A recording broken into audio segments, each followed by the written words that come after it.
Welcome to FailCraft, the podcast where we dive into the messy, real side of success and explore how setbacks become the stepping stones to growth and clarity. I'm your host, Ezekiel Iferia, and today's guest is Virginia Elder, the founder of Podcast Abundance, a production agency that helps business owners turn their shows into actual marketing engines. She is a content strategist and podcasting expert who has published over 100 episodes of our own show, but her expertise was born from a very real struggle. Like so many entrepreneurs, she found herself overwhelmed trying to juggle family, clients, and the relentless content grind without seeing the results she needed. She realized the usual way of doing things was a recipe for burnout, not growth. She's here to share how she fixed those broken systems and turned podcasting from a time suck into a sustainable strategy. So, Virginia, it's great to have you on FailCraft. Welcome to the show. Thank you for having me. I'm excited to share the stories. All right, let's dive in. Your agency is about creating sustainable systems, but that came from your own experience from the opposite.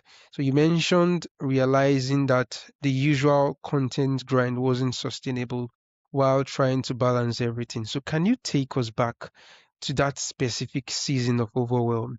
What did hitting that wall feel like for you? Yeah, so I was kind of stuck in this space of I know that podcast production is valuable for business owners. I have experienced the podcasting space as a user myself, and it helped me.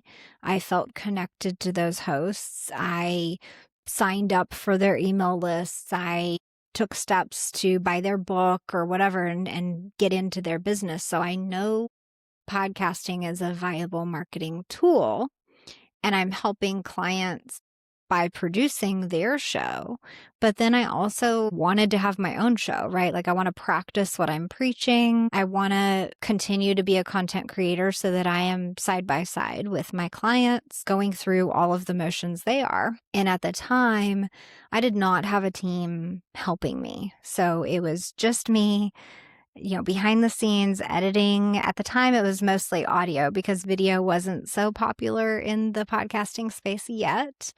But editing all of my clients' audio, plus trying to conceptualize and come up with concepts for my show, and then editing those, and then all of the show notes and everything. And then plus you're always trying to reach out to new potential clients and serve them well, right? So as my calendar would fill up with appointments, I was continuously stuck in this grind of like, am I just going to stay up late and work on these episodes? Am I going to work all weekend? Like, how are you going to actually meet the production and be able to be like face to face with people during your workday?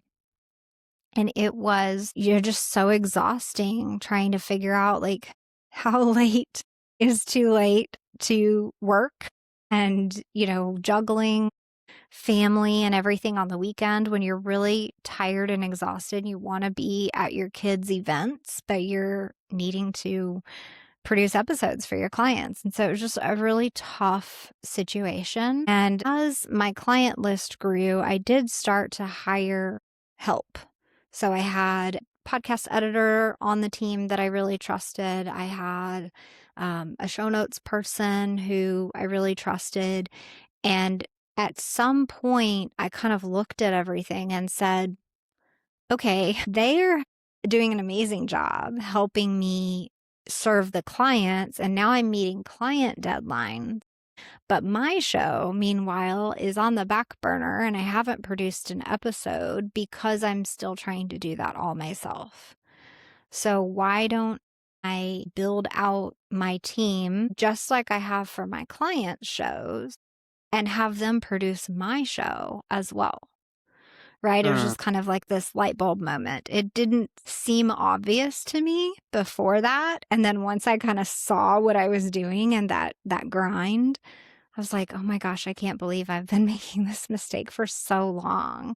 Because here I was, this podcast editor, producer that hadn't produced an episode consistently, but yet that's what I'm coaching clients to do. So it felt very disconnected, even though I loved the work. So once I kind of saw that and saw that the team does have space and that budget could be created with like one or two more clients to cover the production of my show alongside more client shows, everything started to be more simple, more clear. I could create a structure for production just the same way we have for clients. I could create that for my show. And it just made more sense after that. All right. Really great response there. So you saw a gap where people were pouring hours into podcasts without ROI. So what is the biggest mistake or failure you see smart business owners making that keeps them in that cycle? So, alongside this thought that you have to do everything yourself, Hmm. that is one big burnout recipe right there. But then when you expand the picture and you're able to look at something and say, okay, well, I've produced 50 episodes or I've produced 100. And the common thing that I hear is like, oh, I'm just not getting traction yet. I haven't gotten a client from my podcast yet. And most of the time, when I dive in and look at those shows, they are not creating a clear call to action for listeners to take. So, for example, like a lot of my financial clients, maybe there's a bookkeeper and they're teaching you everything you need to know about your business finances, but they never mention about their program that they offer or their service that they offer.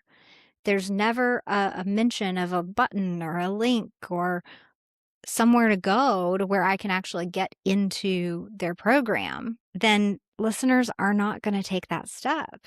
You have to tell them. So the biggest gap there is just that you're missing a call to action. It sounds so simple, but it's just like my experience where the solution is simple and you just didn't see it for a really long time. All right. So Virginia, you talk about podcasting for business growth. So, how did your own early struggles with conversion shape the craft framework you use today? Yeah. So, as part of my services now, I do a deep dive into my clients' businesses and their services that they offer. So, we talk about how the service is structured, whether it's a course or a program or group coaching, whatever it is, the price point for those services, and the steps that a listener might take to get into that program.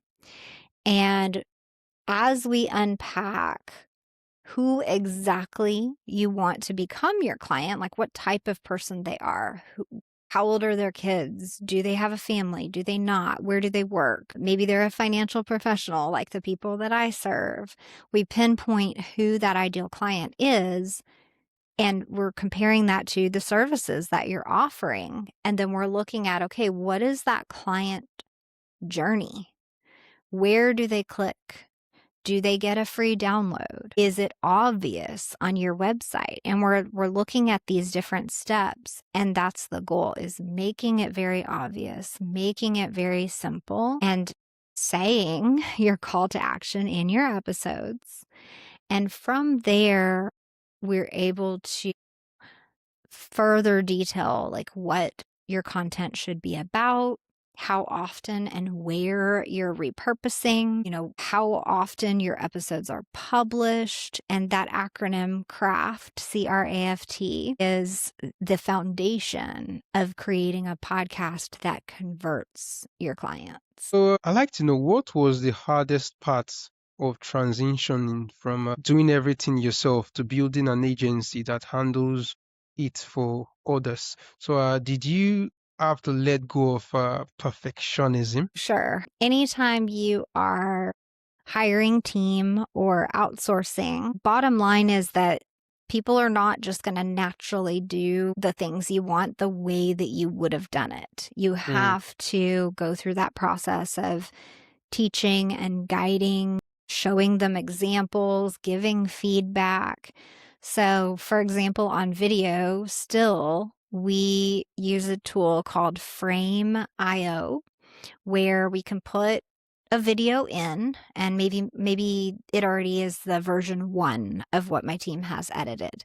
And I can watch that through and in frame I can make comments at the timestamps of what I want edited or what I want to see differently or what to cut. And so we're continuously having this feedback on what's good content, right? What's acceptable, what graphic looks great, the way that their logo comes in on the screen, all kinds of details. But even before that, we've really focused on creating SOPs, so standard operating procedures, where it's a document that has instructions, links, maybe even videos linked in that document for each client, for each type of package that we're producing, so that anyone on the team can look at those instructions and do a pretty good job of meeting my expectations for that content, right? And then that's where we use Frame if there are any additional instructions. But I've been what I want to say is like very lucky with my team. I do interviews and there is a whole hiring process that I follow. So I really have not had trouble like hiring bad contractors. Everyone that has worked with me has been a wonderful experience. Sometimes people don't stick around. Sometimes life happens. I've had various people where something else occurred in their life and they couldn't do production with us anymore. But for the most part, we've had great luck with great team members all over the world. Some folks in Northern Africa, some folks in the Mediterranean area, some people in Canada, Australia. We've worked with people all over. And those SOPs and consistent feedback loop has been really, really important. So even if you're just outsourcing your podcast production, if you can create instructions that tell someone what you want to see and how you want it done, that's going to be a recipe much more for success than if you gave them zero instructions at all. All right. So I'd like to know, as a mom and business owner, how do you define sustainable now compared to when you first started? Yeah, absolutely. So, most of the time when my kids are out of school or at home, I am trying not to have meetings. I'm trying to block off my calendar to where, sure, I can come in here and work if I want to, but I also have the freedom to be with them at their events. The way my calendar is structured for people to book appointments with me, no one can book an appointment after 3 p.m. my time because that's when my kids come home from school. And they have after school activities, they have, dinner that needs to be made. There's different things that have to be done. So, whereas early on in the business, I may have been working nights and weekends, in time, as you hire a team, as you further structure your calendar and get those procedures written down and things formalize, that gives me the freedom to, be more careful about the time that I have available to others. And so, sustainable now means limits and boundaries on when I may be recording live, for example, and face to camera, because right now I'm not with my kids, right? So it's just that give and take and balance of, as a mature business owner, you're able to put more boundaries on your time. So, for the entrepreneur listening right now who has a podcast or maybe wants one, but feels like they are just shouting into the void and burning out. So, what is the first practical step they can take to stop the grind and start seeing results? So, first, I want you to make sure that you have a call to action in your episodes and that Mm-hmm. when you're asking someone to, sign up for your freebie or go to your website, that step is easy for them to take. The second thing I want you to do is think about who you want to become your client and what are some topics that you can talk about that they really care about, whether it is directly related to your services or not.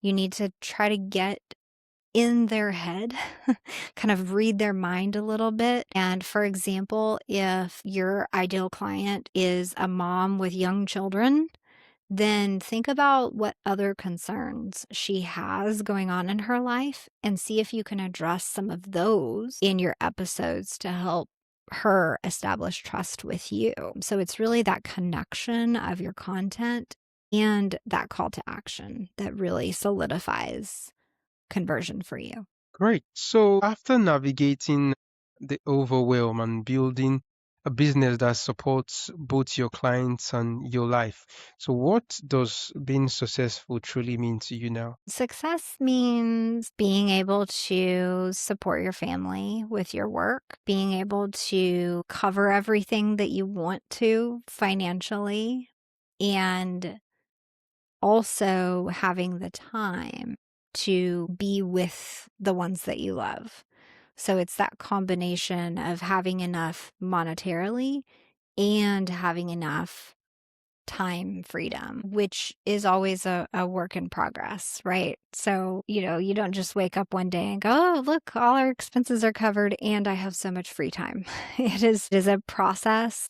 And sometimes you do have to work extra. And for the kids to know that I'm there at their games, I'm there with them on all of these other events and requests. But today I have an interview, or today I have to produce this show. And for there to be that understanding between you and the ones you love to allow for that flexibility, I think that's super important. All right, Virginia. So, for our listeners who want to get your podcast conversion blueprint or learn more about Mhm. working with podcast abundance, so what's, or rather, where's the best place for them to go?